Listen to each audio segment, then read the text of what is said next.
imagine that you're looking for a stable partner, right? So you might think, well, what do you want in a stable partner? And at least in principle, one of the things you don't want is too much mismatch between you and that person on the 5 fundamental dimensions. So for example, if you're really extroverted and you have a really introverted partner, you're going to engage in continual conflict about how much social activity the two of you should subject yourself to.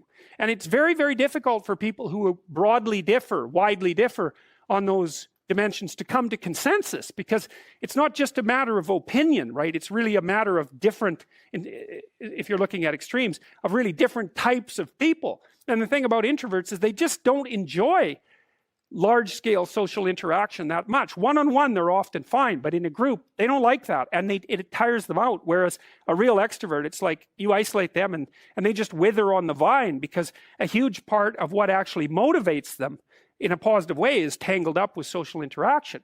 And so if you're an agreeable person and you have a particularly disagreeable partner, you're also going to run into problems, because the agreeable person will say whatever you want whenever, and the disagreeable person will say, well, I'd like to know what the hell you want for a change, and be much more harsh and much more demanding in the situation. And the agreeable person is going to find the disagreeable person harsh and unpleasant, and the disagreeable person is going to find the agreeable person wishy-washy and unable to stand up for themselves. And again, that's actually one of the primary sources of tension between men and women, because women tend to be higher in agreeableness than men. It's about half a standard deviation, which is quite a large difference by psychological standards. What that means fundamentally, just so you have some sense of how large an effect that is that if you have a group of men and women and you pick out random pairs, the woman is going to be more agreeable than the man 60% of the time. So that's not an overwhelming proportion,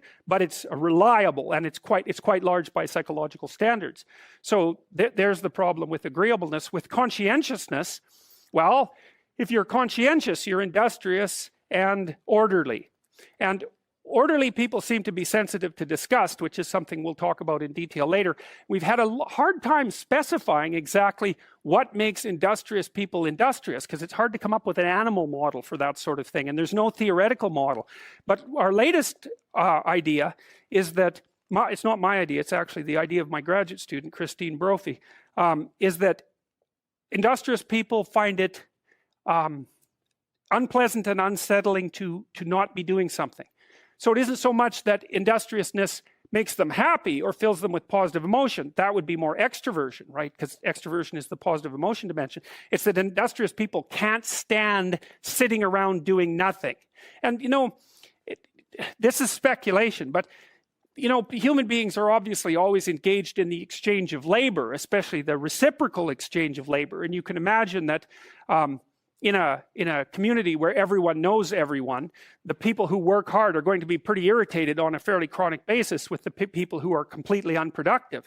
And my suspicions are that plenty of people who were completely unproductive in the history of the evolution of our species were wiped out by people who were unhappy with their lack of productivity. And so I think, generally speaking, human beings have this sense of ethical obligation with regards to one another to share labor.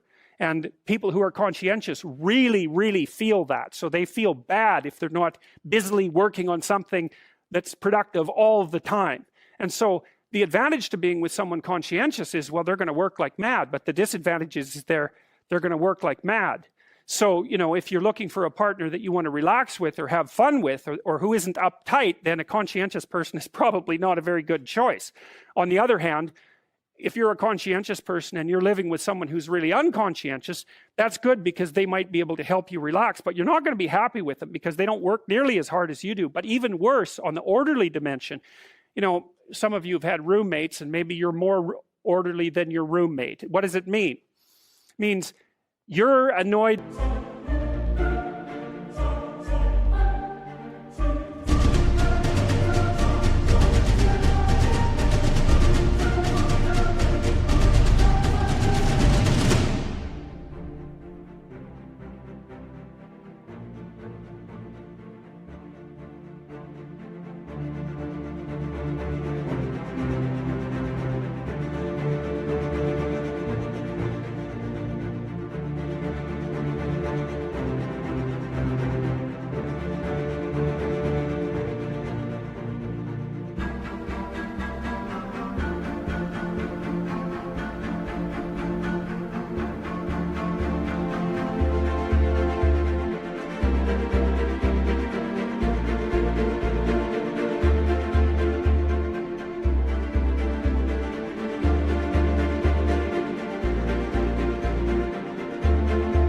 by mess before they are.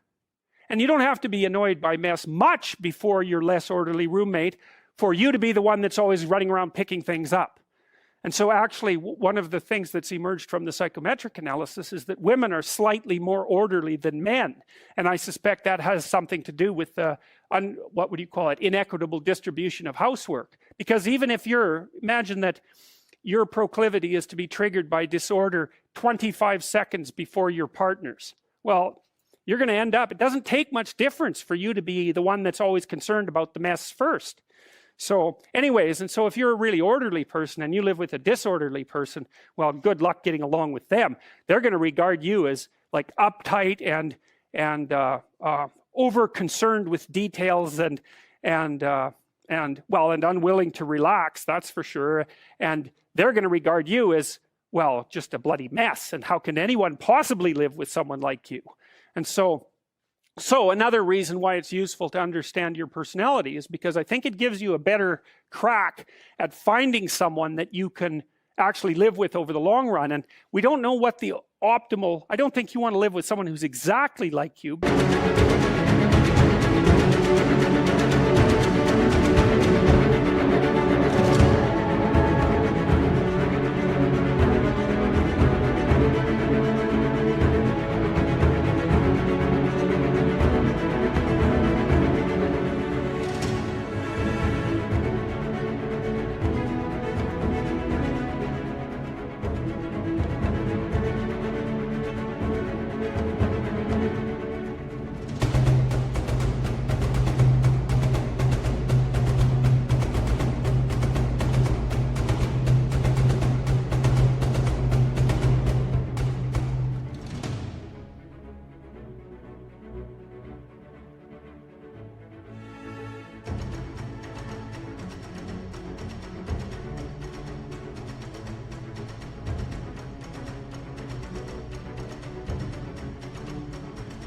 Because then both of you have the same strengths and weaknesses, and there's a bit of a problem there, right? Because maybe an agreeable person can use a bit of a disagreeable person around them to balance each other out, and vice versa, right? So we don't understand the optimal balance for long-term thriving in a relationship, but I think we do understand the fact that if you're too different in your traits, that where you're different is going to constitute a chronic source of conflict.